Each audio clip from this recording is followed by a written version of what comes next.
Isa na naman magandang araw para matuto. Welcome back sa YouTube channel natin or sa Facebook kung sa Facebook mo ito pinapanood. Ako po si Architect Ed. Ngayon, sasagutin natin ang isang magandang tanong galing sa isang viewer. No? Siya ay si Lex Abana. No? Ang tanong niya ganito, ng architect. Ano ang mas maganda? Yung one-stop shop? Ibig niya sabihin doon sa one-stop shop. Pupunta ka sa isang architect, ipapagawa mo yung design, tapos sa kanya mo na rin ipapatayo. No? Tawag doon ay design and build.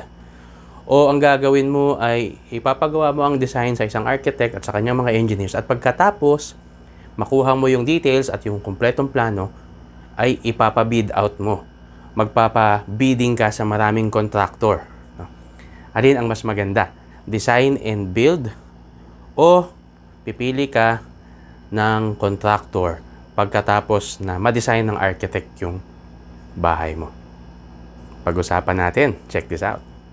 Isa na namang magandang araw para matuto. Welcome back sa YouTube or sa Facebook page.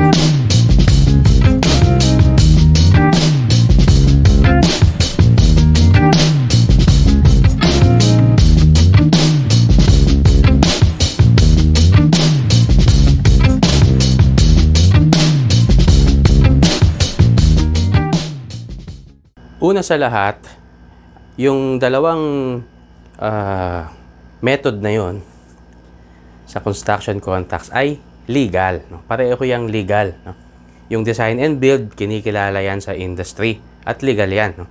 Ganun din, syempre, yung pagpapabid out. No? Pagkatapos mo makuha yung plan sa architects mo o sa architect mo at engineers, ay bid out mo siya. No? Mag-i-invite ka ng mga iba't ibang contractors para mag-submit sila ng bid proposal sa'yo. No? Parehong legal yan. No? Ang ano lang dyan, ang kaibahan lang yan, no? Kung una, gaano mo ka-transparent gustong mangyari yung usapan.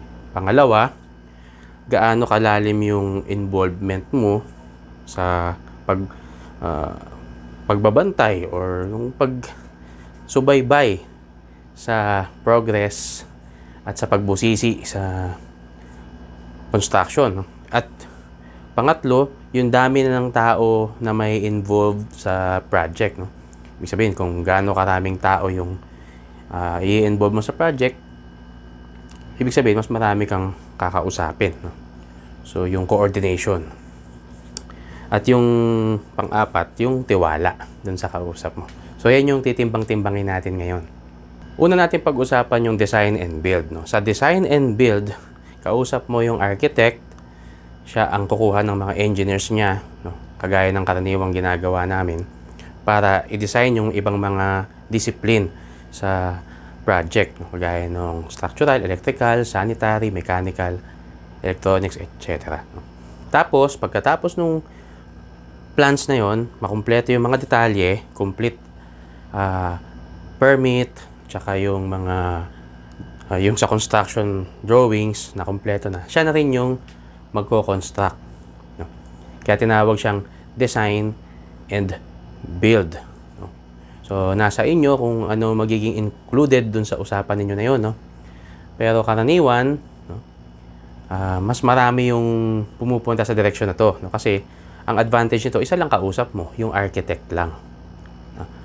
At dahil siya lang yung kausap mo, siya lang yung palagi mong babantayan at hihingan ng coordination. Hindi ka mukha sa pag meron kang hiwalay na contractor. Nadadagdagan yung personality sa project na makaka-interact mo. So, sa design and build, isang tao lang yung kausap mo, yung architect. Kasi yung architect, siya nang bahala kung ipapasubcontract niya yung mga trabaho or kung may in-house siya na mga workers, foreman, supervisors, at siya nang bahala sa lahat ng yon. No? So, yung unang-una, iisa ang kausap mo. Yung convenience na isa lang yung kausap mo. Yun yung isang magandang advantage ng design and build. Pangalawa, dahil yung designer ang magbibuild ng project, mas alam niya kung ano ang composition ng project na yun. No? Hindi na siya magtatanong kung kanino pa. Kasi siya ang nag-design. So, ibig sabihin, mas may execute niya ng tama yung design na ginawa niya para sa iyo.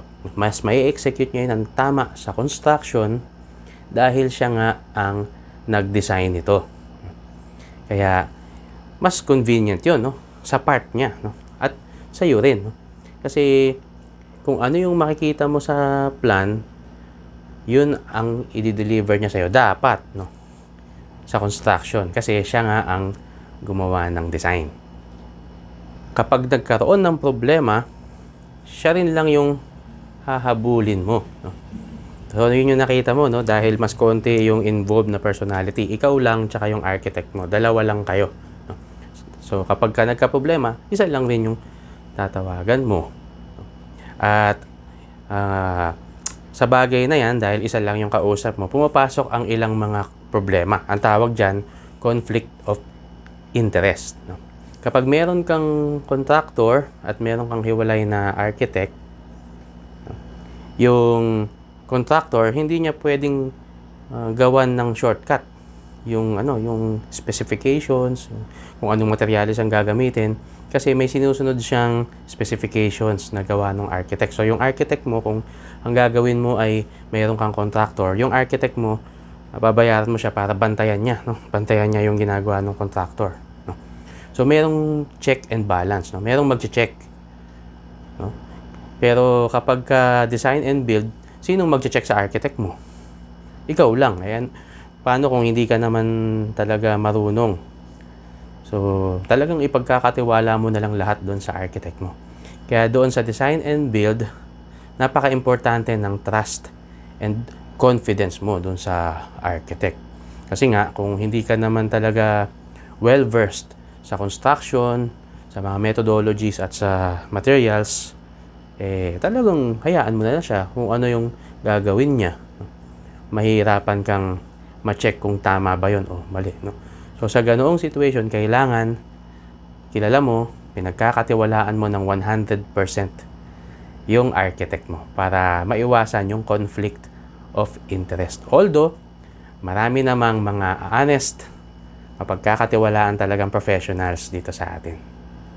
Pupunta naman tayo doon sa hiwalay naman, no? Yung meron kang architect na designer, tapos kukuha ka ng iba't ibang mga contractors para mag-bid. Ano naman ang advantage nun? Una, mas mabubusisi ng mabuti yung mga detalye ng design, no? Kasi maraming mata yung tumitingin, no? Normally, magpapabid ka sa 2 o 3 o higit pang mga contractors. So, yung mga contractors na yung pag-aaralan nila yung plano, may isa-isa na, mahihimay-himay yung mga detalye, at kung may tanong sila, makaklarify yun. Ika-clarify ng architect mo yon, tapos ikaw din, makikita mo rin. Yan. So, mas marami kang magiging options, no? Makikita mo yung best price, yung lowest bidder, yung average, at makaka-negotiate mo pa sila, no? Kung ano pa yung mga maibibigay nila sa'yo na included sa kontrata. So, sa ganung paraan, mas marami kang choices. At mas matitiyak mo na involved ka sa pagpili kung sino yung pagkakatiwalaan mo. Pero, babayaran mo si architect para i-guide ka sa proseso na yun ng bidding. So, mula simula hanggang matapos, 3 personality yung kausap mo. Architect, yung contractor, at meron pang isa. Sino yung isa na yun? Bukod sa architect at sa contractor, baka gugustuhin mo rin kumuha ng isang project manager mo, no? So, ito, pwede siyang engineer or pwede siyang architect, no? Siya yung pangatlong persona. Natitingin, i-check niya kung yung mga plans at specifications ay nasusunod ng contractor. So, ibig sabihin, hindi lang yung architect yung alter ego mo, no? Meron ka pang isa, yung project manager. Pero minsan, yung architect na rin yun, no? Kung si architect ay nag-o-offer din ng ganong serbisyo, kung nagpa-project management siya, no? So, ano ang advantage nito? Mas maraming tao na involved sa project, mas marami ang nag-check, at mas well-represented ka, no? Kasi nga, marami kang binayaran, no? Binayaran mo yung architect mo, binabayaran mo yung project manager mo, binabayaran mo rin yung contractor, no? So, nakita nyo na yung disadvantage, no? marami kang babayaran na magbibigay ng services nila. Eh yan kung hindi ka masyadong nagtitiwala doon sa architect mo at ayaw mong pumasok sa design and build.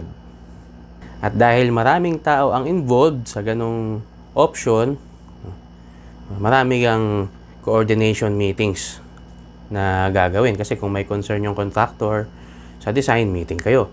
Kung may concern yung construction manager o yung project manager mo doon sa contractor, meeting kayo. Kung may concern si architect doon sa construction manager mo, sa project manager mo, meeting kayo, no? So, bawat isa na may concern, kailangan nandoon ka para pakinggan sila, no? So, maraming mangyayaring coordination meeting along the way, no? So, mas may involve ka, no? Mas marami kang time na ibibigay, no? So, lahat ng yan, nasa iyo, no? Kung ano ang pipiliin mo, no? Kaya binanggit ko kanina sa umpisa pa lang, lahat nung binanggit natin, mga legal practice yan, no? Kinikilala yan sa industry. Design and build, tapos design plus separate contractor to build your project. Nasa iyo yan, no? Kung gaano kalalim yung gusto mong involvement sa project, kung gaano karaming tao ang gusto mong ma-involve sa project, at kung kaya ng budget mo, no? Na mas marami kang i-involve, mas marami kang babayaran. So, nasa iyo yun. Gusto ko lang sabihin sa inyo yung advantages tsaka yung disadvantages. Pero, at the end of the day, ikaw ang magde-decide. Maraming salamat po sa patuloy na pagsubaybay ninyo. Sana sa susunod ay magkasama tayo muli. Kung gusto nyo na magbigay ng tanong, suggest ng content kagaya ng ginawa ng viewer natin na napili for today's video, i-comment nyo lang yung inyong tanong or i-message nyo sa akin. Tignan natin kung anong magagawa natin. Okay, so maraming salamat po. Ako po uli si Architect Ed. Mag-ingat po tayong lahat. Kita-kita sa susunod. Bye!